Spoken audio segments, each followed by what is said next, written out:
Nuk ndodhi. Kjo nuk ndodhi sepse nuk kemi pas një qasje serioze, sepse vazhdimisht LDK-ja është thirrur në atë që ne jemi për një marrëveshje politike dhe në momentin që ne jemi takuar, pra zoti Kurti me zotrin Abdi Gjiku, e kemi pas që nuk ka kërkesa konkrete nga ana e Abdi Gjikut, sepse vazhdimisht kryeministri Kurti ka insistu që përgjatë tyre takimeve të arrihet së pari një emër, i cili do të ishte i pranueshëm, sepse edhe për neve si lëvizje vetëvendosje, nuk është se çfarëdo kandidati që do sillej, ne do ta pranonim, sepse çfarëdo kandidati Vjosa Osmani, ajo ishte emri që u përmend pastaj.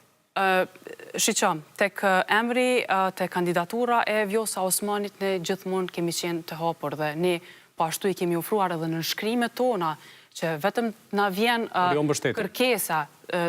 kërkesa, qoftë edhe nga ana e Vjosa Osmanit, po qoftë edhe nga ana e LDK-s ku së fundi filluan që ta përdorin emrin e saj vetëm për pojena politik dhe vetëm... Në dy momente i keni ofruar në shkrimet. Hera e parë që të garoj me Glaukun Jufcën, hera e dytë që të garoj me Feride Rushitin. Pra, jo mbështetje për të zgjedhur presidente, por për të qenë kandidate. Ne vazhdimisht kemi qenë të hapur dhe kemi bërë thirrje dhe publike. E kemi parë dhe të gjitha ato deklarata të kryeministrit Kurti që kanë qenë pas takimeve me zotin Abdi Gjiku dhe po ashtu edhe herën e parë kur e ka takuar edhe zotin Hamza. Ne kemi thënë që ne garantojmë vetëm për 66 në shkrime, por ne nuk mund të hyjmë në një proces ku e dim që sigurt ai proces do të dështoj. Ne vazhdimisht, ne do dalim edhe në atë pjesë, do ta sqaroj.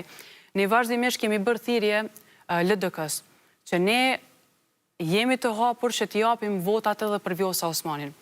Por ju lutem që të garantoni që i keni 15 votat ashtu të unifikume. Qysh keni kërku garancë me 66 votat tuaja si pushtet dhe 15 LDK-s dhe keni hy pa garanci veç me 64 vota për dy kandidatet e fundit? Më leta shpjegoj këtë çështjen e parë që u ngret. Së pari, nga LDK ka pas zëra dhe publikisht që nuk e mbështesin